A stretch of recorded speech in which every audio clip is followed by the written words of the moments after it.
What is up, everybody? Brian with SoCo Customs. Thumbs up, subscribe. I guess we're celebrating opposite day today because we sent this truck downward on a 1-2 drop.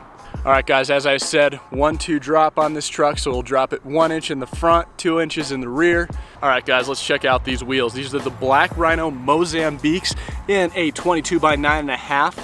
And then we wrap those in the Scorpion Verde All Seasons. These are a 285/45 R22. Great all-season tire from Pirelli. You can see this brings it nice and level. Again, might be a little tail low as we have put these tires back in the bed.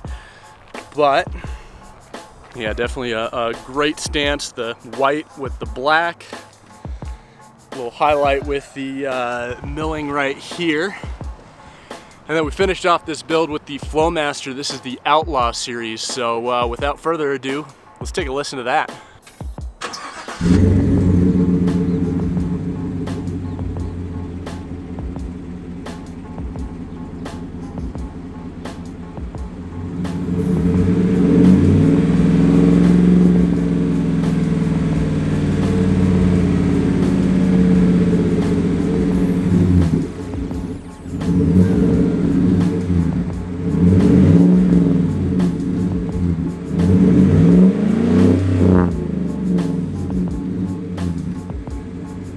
Alright guys, Brian with SoCo Customs. Yeah, a little different for you today. Set this truck a little bit lower, but give this video a thumbs up, subscribe, share with all your friends.